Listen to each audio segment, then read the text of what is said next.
وہ شاکڈ رہ گئی، نے کم از کم اس سے یہ توقع نہ تھی. سوری مما، مگر میرا اتنا ظرف نہیں ہے، میں اسے معاف کر دیتا تب بھی شاید اس کے ساتھ چل نہ پاتا.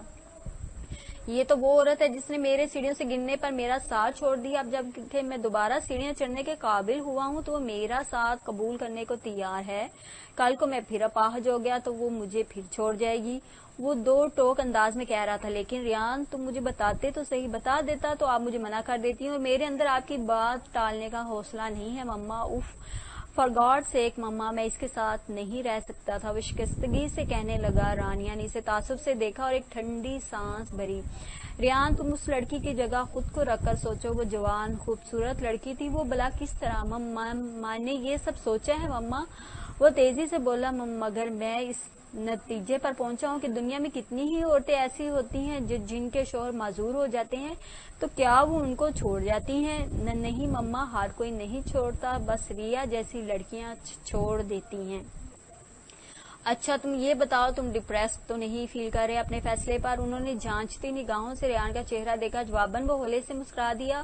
میں بالکل مطمئن ہوں مما، آئی ایم فائن، بس اب سوؤں گا. اوکے، اب تم آرام کرو. وہ چہرے پر سوچ کی پرچھائیاں لیے وہاں سے ہٹ گئیں تو ریان دروازہ کھول کر اندر کمرے میں چلا آیا. شام کو جب وہ سو کر اٹھا تو وہ فریش ہو جانے کے بعد کمرے سے باہر نکلنے ہی لگا تھا کہ اپنے ذکر پر اس کے قدم خود بخود رک گئے. میرا خیال ہے اس نے بالکل ٹھیک کیا ہے. اس کی سماعت سے ڈیڈ کی گمبھیر آواز ٹکرائی. وہ غور سے سننے لگا. اگر وہ خود نہ کرتا تو میں اسے یہی مشورہ دیتا. ڈیڈ بالکل صحیح کہہ رہے ہیں. یہ علی تھا آپ یعنی مما، ان لوگوں نے ہمیں کتنا تنگ کیا تھا، کس طرح ہمیں ہرٹ کیا تھا. وہ ٹھیک ہے علی، لیکن اگر دونوں نباہ کر لیتے تو بہتر تھا. انیا کی آواز میں گہرا تعصب تھا. او ہو، ایک تو تم عورتیں بھی نا انتہائی کم عقل اور بے وقوف ہوتی ہو، علی نے جھنجھلا کر کہا. ریان کے لبوں پر مسکراہٹ اور پورے وجود پر سرشاری سی پھیل گئی. وہ بالکل مطمئن تھا. وہ نڈال سا صوفے پر گر گیا. پہلے کبھی ایکسرسائز کرنے کے بعد اس کی اتنی تھکاوٹ نہیں ہوئی تھی جتنی آج ہوئی تھی. وہ گہری سانس لیتا ہوا اپنا تنفس بحال کرنے لگا. وہ ابھی جم سے آیا تھا. اس کے ڈاکٹر نے اسے جم جانے سے منع کیا تھا اور جسمانی مشقت نہ کرنے کی تاکید کی تھی. مگر ریان پچھلے اتنے برس ڈاکٹروں کے زیر سایہ رہنے کے بعد ان سے مکمل طور پر فیڈ اپ ہو چکا تھا. اس سے کچھ فاصلے پر قلین پر جبرائیل بیٹھا اسکول کا کام کر رہا تھا. وہ پچھلے 1.5 سال سے ان کے پاس رہ رہا تھا. اس کا باپ بے حد مصروف آدمی تھا، اس لیے مما اسے لے آئی تھی. جب 6 مہینے تک اس کے باپ نے رجوع نہیں کیا تو وہ قانونی طور پر ان کے گھر کا فرد بن گیا. ہے جبرائیل، اس نے اسے پکارا. کام کرتے ہوئے جبرائیل نے ہاتھ رو کر اسے دیکھا. اس کی بوری آنکھیں، تیکھی ناک، پتلے ہونٹ، سب کچھ میرین سے مشابہ تھے. اس کے دل میں ایک ہوک سی اٹھی تھی. سنو، تم یہاں بور تو نہیں ہوتے؟ اس نے ٹھہرے ہوئے لہجے میں پوچھا. نو، اس نے جٹ نفی میں سر ہلا دیا. میں 1-2 دن لاہور جا رہا ہوں، تم چلو گے میرے ساتھ؟ وہ بغور جبرائیل کی آنکھوں میں جھانکتے ہوئے بولا. وہ کام چھوڑ کر اس کے پاس چلا اور میز پر بیٹھنے لگا تو ریان اسے پکڑ کر اپنے پاس بٹھا لیا. لاہور میں فن لینڈ ہے؟ ہوں. اس کے شانوں کے گرد بازو حمائل کر کے ریان نے بڑے پیار سے جواب دیا. اور زو ہے؟ بالکل ہے. وہ بے اختیار مسکرا پڑا. اور واٹر پارک ہے؟ وہاں CN آتا ہے؟ ہاں، سب ہے. بس پھر ٹھیک ہے. جبرائیل نے ہاتھ اٹھا کر حتمی لہجے میں کہا تو وہ بے ساختہ ہنس دیا. لاہور کا یہ گھر اپنے اندر بے شمار یادیں سمیٹے ہوئے تھا. اس نے زندگی کا ایک بڑا حصہ یہاں گزارا تھا. اتنا عرصہ گھر بند رہنے کے باعث دیواروں پر جالے لگ چکے تھے. لان کی گھاس کافی اگائی تھی. غرض پورا گھر ہی مٹی سے اٹا تھا. ریان نے تعصب سے سر ہلاتے ہوئے ایک ٹھنڈی سانس لی. میں یہ سب صاف کرنے لگا ہوں، تم میری ہیلپ کرو گے؟ اس نے جبرائیل سے پوچھا. اس نے جٹ اس بات میں سر ہلا دیا. سارا سامان پورچ میں رکھ کر ریان نے اسٹور روم سے جھاڑو ڈسٹنگ کرنے والے کپڑے نکال لیے اور دونوں شروع ہو گئے. تقریباً 1.25 گھنٹے میں چمکنے لگا تھا. ابھی لان کو بھی صاف کرنا تھا مگر ان دونوں میں حوصلہ نہ تھا. وہ تھک کر چور ہو چکے تھے. فوراً پیزا ہٹ فون کر کے 2 عدد پیزا منگوائے اور بستر پر لیٹ گئے. تھک گئے؟ ریان اس کی صورت دیکھ کر پوچھا. ہوں. اس نے مرے انداز میں جواب دیا اور ریان کو دیکھا. دونوں چند لمحے ایک دوسرے کو دیکھتے رہے اور پھر بے اختیار ہی ہنس پڑے. دونوں اس وقت انتہائی مضحکہ خیز لگ رہے تھے. گرد سے اٹی صورتیں، الجھے بال، بے ترتیب حلیہ. بیل ہوئی تو ریان شرٹ پہن کر باہر گیا اور پیزا وصول کر کے ادائیگی کی.